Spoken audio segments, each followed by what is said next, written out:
Berarti pajak itu mempengaruhi regulasi pemerintah.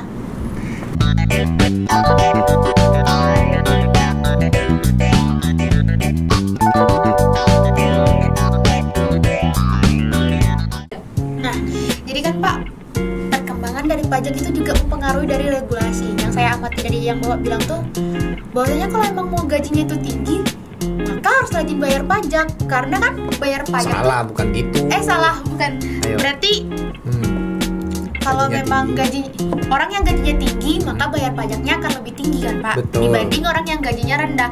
Artinya apa kalau memang Penghasilan, kita ngomongnya nggak iya, ngomong penghasilan gaji. ya. Berarti artinya memang kalau memang kamu mau penghasilan yang lebih tinggi di perusahaan nanti, maka kamu harus Otomatis yakin untuk membayar pajak gitu ya Pak. Iya, bukan harus yakin. Jadi kamu wajib membayar pajak yang lebih besar juga. Iya, Penghasilan besar, pajaknya besar. Penghasilannya kecil, bayar pajaknya kecil. Makanya kita pakai tarifnya progresif.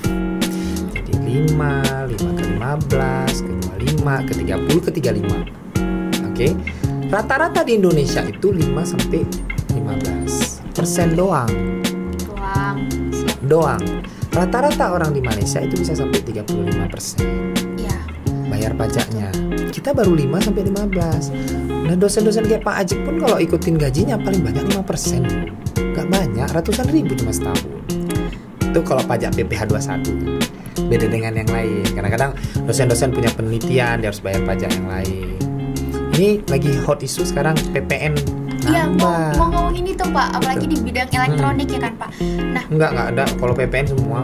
Iya, tapi yang lagi hot itu di bidang elektronik. Saya baca kemarin Pak, karena mau podcast sama Pak Ajib nih, jadi baca pajak.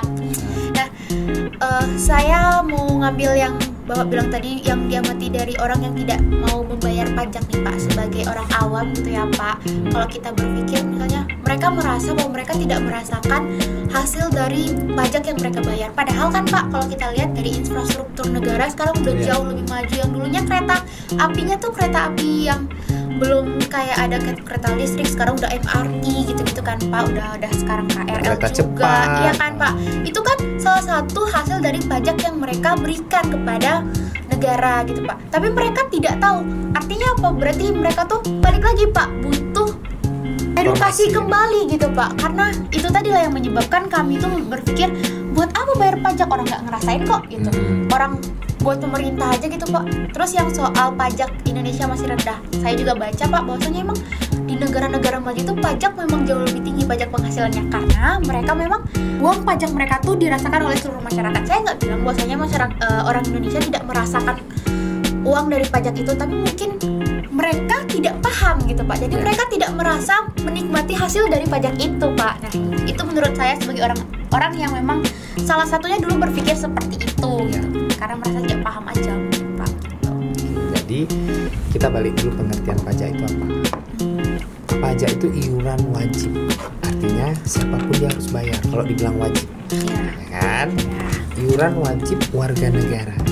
Kamu warga negara Indonesia, berarti wajib bayar. Kan gitu.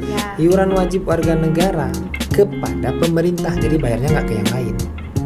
Yang terima pemerintah. Yang sifatnya memaksa. Karena wajib. Kalau enggak bisa dipidana, bisa dilakukan macam-macam lah. Tidak bisa dilakukan secara hukum. Yang sifatnya memaksa. Yang kontraprestasi untuk masyarakat. Jadi itu akan dikembalikan ke warga negaranya.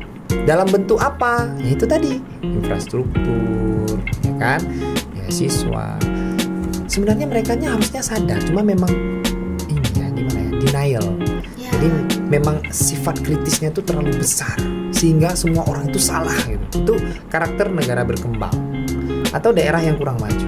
Jadi itu udah dibantu, tapi dia nggak pernah ngerasa. Selalu dalam keadaan playing victim, selalu dalam perasaan yang dia selalu orang yang paling susah. Dan di saat dia gagal dalam hidupnya, dia selalu menyalahkan pemerintah. Nah, itu ngomelnya di mana? Di sosmed. Betul. Jadi sebenarnya kita bisa ngukur orang yang ngomen-ngomen di sosmed seperti orang yang mengeluh kepada pemerintah, itu tahap hidup dia paling rendah. Padahal dia kadang-kadang hidup dia udah baik, cuma karena dia nggak terima. Contoh, kamu pernah lihat orang yang kayak kesel ya dengan BPJS, Oke. Sering ya. Sering. Tapi kalau kita challenge, kamu nggak usah bayar BPJS deh. Coba nggak usah bayar BPJS. Kalau sakit bayar sendiri. Ada yang berani? Nggak berani. Satu orang 180.000, nggak sampai 200.000. Kau sakit sampai cuci darah loh, kanker, operasi. Terus ada lagi yang bilang, aku kan nggak pernah sakit. Ya udah, kalau nggak pernah sakit nggak usah bayar. Coba, berani nggak? Nggak berani. Semua bayar. Iya. Lihat manfaatnya sekarang. Lihat manfaatnya sekarang. Mereka semua nggak takut lagi yang namanya sakit. Udah jarang kan orang pinjam duit karena dia sakit. Iya. Malah kalau nggak ada duit mahasiswa gampang. Pura-pura sakit aja masuk rumah sakit, dikasih makan gratis. Udah tidur pakai AC, ya kan? Nonton TV. Ya. Mau kencing tinggal bilang sama perawat, ya kan? Gitu-gitulah pokoknya. Jadi itu sebenarnya denial mereka. Coba lihat sekarang, kita fasilitas kita makin bagus. Ngeluh sama negara sendiri kurang fasilitas, tapi nggak mau ngasih, nggak mau memberikan kontribusinya kepada pemerintah. Sekarang kalau merasa negara kita kurang apa-apa, coba logikanya gini deh. Kalau kamu punya anak 5, penghasilanmu 10 juta, kira-kira jajan anakmu berapa? Kalau semua penghasilanmu dikasih itu anakmu, anaknya 5, banyak. penghasilannya 10 juta. Satu anak berapa? 2 juta. Bisa di 2 juta. Ya, semua nih pura-puranya ya, asumsinya ya. 10 juta tuh untuk jajan anak aja. Jajan anak semua. 2 juta, Pak. Kalau anakmu 1? Semua 10 juta. 10 juta. Mantap. Betul. Negara kita, warga negaranya berapa? Ya. Negara tetangga kayak Singapura cuma berapa? Oke. Iya, iya. Nampak nggak dia lebih kaya? Paham, Enggak? paham. Iya. Iya, betul. Iya, saya pernah baca Jepang juga. berapa? Singapura berapa? Kita tuh banyak, makanya kayak Iya, Pak. China itu banyak juga masih orang miskinnya. Iya, betul. Iya kan? Itu hal yang tertutup Belum selama lagi ini. di India. Itu nggak usah di. Ya. Ya kan? Masih banyak yang miskin gitu. Jadi jangan lihat negara-negara yang kecil-kecil kayak Brunei lah dicontohin, ya nggak cocok loh. Iya, nggak apple to apple, Pak. Iya, Karena jalan memang 1 beda. kilo dengan jalan 10 kilo dibayarin kan beda. Satu pulau Jawa aja itu lebih kecil itu Singapura dibanding Pulau Jawa. Jauh lah kok Singapura. Jakarta aja, sama Pak. Lux Jakarta Maui aja, sama ya. Lux Maui mungkin besar Lux Maui. Iya, mungkin iya. ya, mungkin. Sama Jakarta deh, Pak. Itu masih besar. Jauh. Jakarta daripada Singapura. Oh, Dan makanya- mereka membandingkan satu kota dengan satu negara yang emang Kebiasaan kita, Gede itu rumput ya, Pak. tetangga Nah, lebih itu. indah. latar belakang aja udah beda. Betul. Tantangannya berbeda, Pak. Betul. Tapi memang ya, Pak. Tapi kan namanya juga pemerintahan pasti butuh oposisi, Pak, untuk mengkritisi kembali. Kalau oposisi kebijakan. memang udah kerjaannya, Iya boleh sih, sih. sebenarnya. Cuma kita sebagai masyarakat Harus nonton sesekali bukan sih, sesekali cobalah kita nggak usah lagi kritis-kritis. Orang udah bahas yang lain-lain, kita sibuk dengan kritis yang nggak Iya, penting. Kita Iya. udah beli orang udah produksi barang macam-macam, udah jual barang macam-macam, udah punya ide bisnis yang macam-macam, udah bisa buat aplikasi yang kita gunakan sehari-hari. Terus kita masih sibuk dengan negara kita kurang ini kurang itu, ya nggak? Iya, Dibangun jalan tol dia nggak terima. Tapi jangan salah ya, nggak semua keuangan negara itu yang dibangun sama pemerintah itu dari uang pajak. Instrumen keuangan negara sekarang udah banyak. Investasi. Ada juga yang hutang. Iya, Pak. Itu jelas ya, Pak. Ada juga yang marah karena hutang. Banyak bukan kali. dia kok yang bayar, kok kita yang sibuk. Bukan, Ya nggak? bukan Kan hal kamu yang harus pernah kita nggak? pikirkan. Orang tua kamu pernah nggak ditagih hutang negara Nggak. dari zaman Soeharto? Nggak pernah. Negara yang mikir bayarnya. Betul.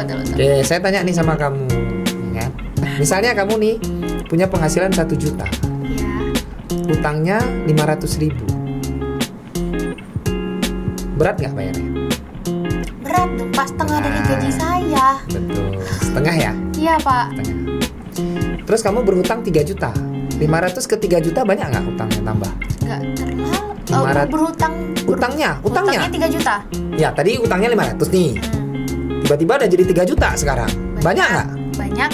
Banyak ya? Penghasilannya belum tahu kan, Pak. Ternyata penghasilanmu sekarang 10 juta. Hutangnya 3 juta. Masih bisa, Pak. Masih lebih banyak kan? Hutangmu lebih banyak apa lebih sedikit? Lebih lebih sedikit Karena hitungnya pakai penghasilannya gede. persen. Makanya kayak jangan dibodoh-bodohin sama netizen. Utang Indonesia bertambah. Iya, iya. Pernah nggak dia bandingkan dengan GDP-nya? Nggak pernah. Karena mau bodohin orang itu begitu caranya. Dia cuma lihat utang naik dari 2.000 ke 10.000 misalnya, atau ke 7.000 atau ke 5.000. Dia lupa GDP-nya berapa. Dan undang-undang kita, negara boleh berhutang maksimal 60% dan disetujui oleh Dewan. Belum jauh, masih dari 50% pun jauh. Zaman SBY bisa ngutang kita 50%. GDP 2.200 itu pendapatan kita 2.200, kita 2.200 triliun, kita ngutangnya 1.000. Sorry, 4.200 ke 1.000, 2.000 utangnya. Tapi pendapatannya 4.000. Sekarang kalau ngutang kita 6.000 atau 5.000, pendapatan kita 15.000. Paham ya? Paham Pak. Oke Pak. Wah, ini insight yang sangat-sangat bagus ya, keren ya teman-teman.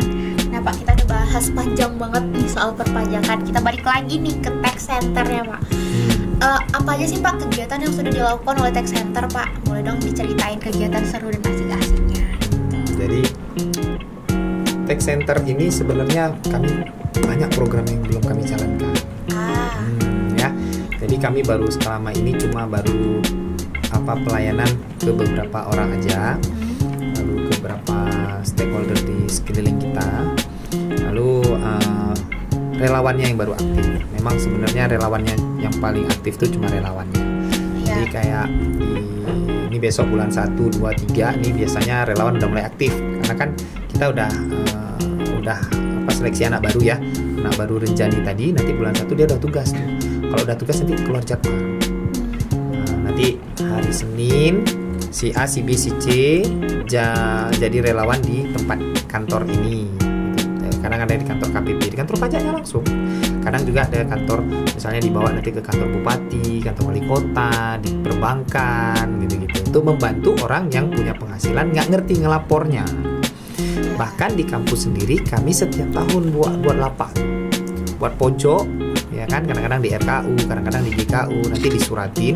Kami itu yang melayani dosen-dosen. Jadi mahasiswa yang melayani dosennya, keren kan? Nah, jadi mahasiswa yang melayani, terus berapa penghasilannya, mana selipnya, mana SPT-nya, nanti dibantu isiin secara online. Nah, jadi itu tugas mereka. Sebenarnya program saya banyak nih. Nah, ini insya Allah sebenarnya kami udah kasih programnya ke Kanwil. Nah, tinggal di follow up nanti di bulan 1 kita mau resmikan ulang itu gedung itu. Terus nanti ada di depan biar kalian tahu dari jauh gitu kan.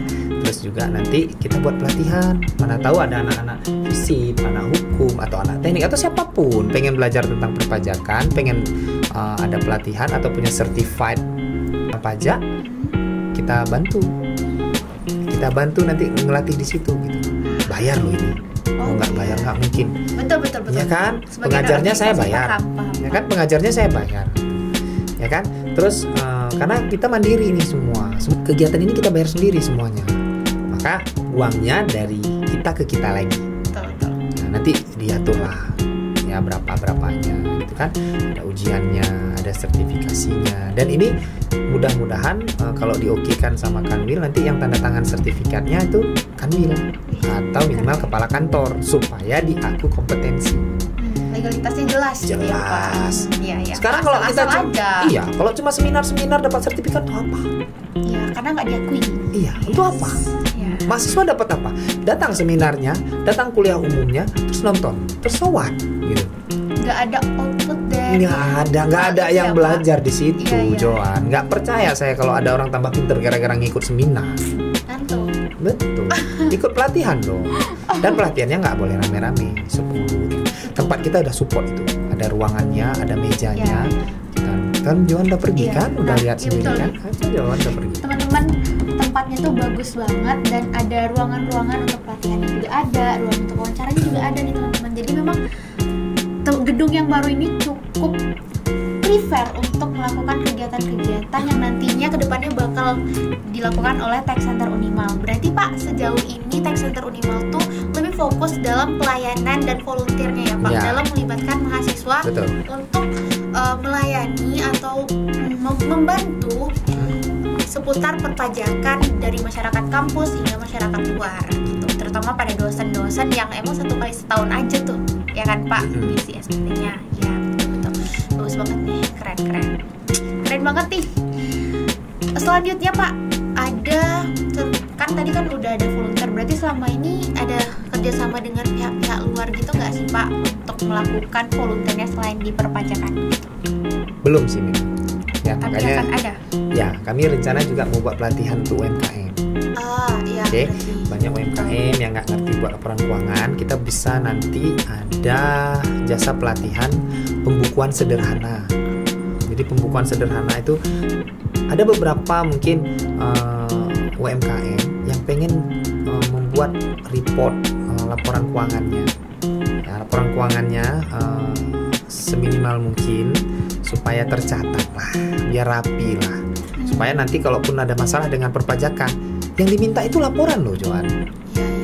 Jadi kalau misalnya kita ditanya, kamu bayar pajak sekian, oke, laporannya mana?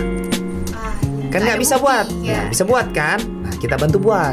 Jadi sebelum dia ditagih, kita kasih pelatihannya. Biar paham. Betul. Kayak saya berapa kali ada 2-3 kali diundang jadi narasumber untuk pelatihan UMKM binaan dari KPP Lux Mawé. Mudah-mudahan kita nggak perlu lagi dari mereka, kita buat sendiri. Kita undang yang di sekitar Pulang Pulau dulu, ya nanti Lux Mawé. Nanti kita kerjasama dengan Dinas Koperasi dan Industri. Ada nggak UMKM binaan mereka? Sini, biar kita yang ngelatih. Ada nggak binaan dari BI? Sini, biar kita latih. Ya kan gitu kan? Nah, jadi anak-anaknya aktif, tech centernya aktif, ya kan? Pengalamannya dapat, ilmunya dapat, networkingnya dapat, duitnya juga dapat. Ya mahasiswa harus cari duit dong. Kita ajarin dari sekarang. Dan akreditasi kampus naik. Alhamdulillah kita unggul loh Mbak Joan. Kita unggul di ekonomi. Jadi ekonomi itu yang S1-nya dapat 2 unggul, manajemen dan akuntansi. Ini 2 udah unggul. Nah kami iri juga sama FISIP. S2-nya 2 unggul. Wih, keren. Ya kan? FISIP S1-nya juga menyusul, ya, terutama Ilkom ya Pak. Ya, karena nggak ada alasan kita nggak unggul. Nggak ada alasan kita nggak unggul. Dosen-dosen kita kompeten semua, pinter-pinter semua. Apalagi dosen-dosen Ilkom. Semua lulusan dari Ilkom ini hampir semua saya lihat ini dia jurnalis, anak-anaknya juga aktif di jurnalis, ya kan? Iya banyak. Kayak gini punya fasilitas untuk buat podcast, ya kan? Ini bentuk minimal untuk mahasiswanya biar bisa dapat ilmunya bisa diaplikasikan langsung. Dan kalian ini harusnya udah unggul ini. Ini gini-gini ini bisa nambahin akreditas. Amin. Semoga nanti ketika kami lulus udah unggul Pak. Iya. Jangan sebelum lulus dong. Iya. Amin. Iya, amin. Jadi Tech Center ini tuh merupakan perpanjangan tangan lah ya Pak dari perpajakan untuk merangkul mahasiswa menjadi relawan pajak untuk membantu masyarakat sekitar untuk merangkul dan buat mahasiswa tuh berpartisipasi dalam perpajakannya Pak. Dan yang saya dengar juga makanya judulnya relawan pajak untuk negeri. Karena kami kerja untuk negeri. Bukan lagi Tech Center ini teman-teman udah bukan lagi di bawah naungan FEB, tapi melainkan langsung dari naungan universitas. Kan. Maksudnya gini, kita mungkin selama ini masih di bawah FEB. Sebenarnya kita di bawah universitas juga boleh gitu, ya kan? Yang jelas kita ini adalah bentuk kerjasama langsung dari DJP atau Kementerian Keuangan. Jadi kita lebih luas lagi. Bukan hanya sekedar kampus, tapi sudah di Kementerian Keuangan gitu ya teman-teman. Gimana nih Pak? Terakhir lah gitu Pak pertanyaannya, tips buat para mahasiswa nih tentang perpajakan. Tipsnya. Iya, terus ya komen-komen Bapak lah tentang mahasiswa. Kalau menurut saya ya, mahasiswa itu wajib tuh ngerti pajak. Minimal untuk dirinya sendiri. Besok kalian jadi pengusaha, kan tidak bermasalah dengan perpajakannya. Orang taat bayar, orang bijak taat, orang taat bayar pajak, orang bijak itu bayar pajak gitu. Orang bijak taat bayar pajak. Gitu. Kalau Kalau nggak salah saya gitu slogannya. Nah, ya dibilang orang bijak berarti kan harus bayar pajak. Gimana mau bayar kalau nggak ngerti cara ngitung pajak? Oke. Itu poinnya. Gimana mau bayar kalau kita nggak ngerti cara bayarnya? Iya. Kewajibannya gimana? Ya kan?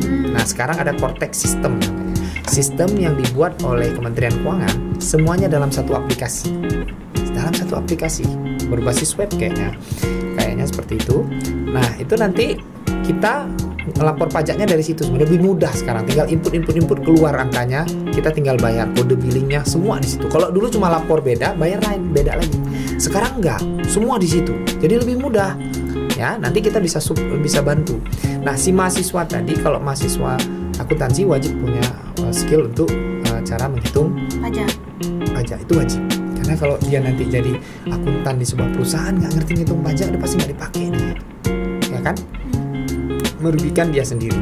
Nah, lalu kalau buat kalian yang bukan mahasiswa ekonomi, ya kan, minimal untuk diri sendirilah bagaimana cara menghitung pajak. Jadi ya jangan anti lah dengan perpajakan. Kalau nggak ngerti bisa tanya-tanya, nonton live kalau saya lagi ngajar, ya kan? Iya, saya kan aktif live-nya di TikTok. TikTok. Banget ya. Bapak. Oke. Berarti teman-teman nggak perlu khawatir harusnya ya. Kalau selagi kita masih di Unimal dan deket-deket dari Unimal ini nggak usah khawatir soal perpajakan. Di sini sudah ada tersedia dan Tax Center tuh udah hadir sebagai wadah buat teman-teman belajar perpajakan dan juga menjadi wadah untuk pelayanan, merangkul masyarakat bagaimana cara membayar pajak dan membantu nanti mengisi SPT-SPT-nya ya Pak. Dan berbagai macam hal yang berhubungan dengan pajak. Nanti akan dibantu dan sebisa konsultasi ya Pak sekaligus. Ya, bisa, boleh. Langsung dengan beliau juga ataupun mahasiswa relawan yang diutus langsung. Kalau masih basic kita bantu lah. Masih free ya, tapi kalau udah terlalu complicated gitu udah konsultan pajak lah. Agak bayar. Ya, tipis-tipis aja. Tipis-tipis aja. Bisa diatur. Oke Pak. Oke, terima kasih banyak ya Pak. Sama-sama. Untuk ilmunya ini daging semua sih Pak. Selain ilmu kita juga jadi paham kan Pak. Ternyata di Unimal tuh punya loh wadah yang emang bagus dan harus kita manfaatkan gitu. Bukan hanya sekedar tempat aja, tapi ini loh yang harusnya dimanfaatkan, dimajukan gitu. Yang harus ditonjolkan kembali karena pajak ini adalah urgensi ya kan Pak. Betul banget nih. Oke, makasih banyak buat Pak Ajib, keren banget. Jangan lupa ya teman-teman untuk berkunjung ke Tax Center ataupun Instagramnya bisa lihat di sini. Dan jangan lupa follow akun TikTok dosen killer. Nah, beliau tuh suka nge-live sambil ngajar ataupun sekalian nge-gift kan. Nanti saya ditangkap karena judi online dikiranya. Aduh, enggak dong teman-teman, beliau tuh nyebar daily activity lagi ngajar dan juga sidang. Biasanya saya ngajar aja sih. Gimana tahu kan kalau misalnya sebenarnya itu sekalian saya ngajarin sosialisasi saya, edukasi saya tentang pajak biar orang nggak salah persepsinya. Jadi sambil ngajar, jadi mahasiswanya dapat ilmunya, orang lain juga dapat edukasinya gitu. Mau nanya-nanya juga boleh. Biasanya nanti di akhir saya buka sesi tanya jawab. Tapi memang kadang-kadang kalau lagi banyak pertanyaan saya nggak bisa jawab semua. Betul. Tapi saya baca setelah selesai saya baca. Oke, terus juga kalau kalian tuh mau melihat perjalanan orang-orang sidang, boleh banget untuk di-follow. Kalian bisa simulasi aja. Oke, terima kasih banyak sama-sama. Pak Ajib. Terima kasih Joan. Kita ketemu lagi di project selanjutnya. Jangan lupa kabarin Pak kalau butuh podcast kami bisa jadi tim Bapak. Siap. Oke, semoga Tax Center berjalan dengan lancar, rame dan lebih maju lagi di openingnya kapan Pak? Awal tahun nanti. Karena nggak ada jadwal kepala kami. Jangan lupa pantau IG-nya ya Pak berarti. Nah, udah segitu aja teman-teman. Dan sampai jumpa di podcast yang Furia selanjutnya. Saya Joan Ayu Ramadhani dan Bapak Ajib pamit undur diri. Wassalamualaikum warahmatullahi wabarakatuh. Waalaikumsalam.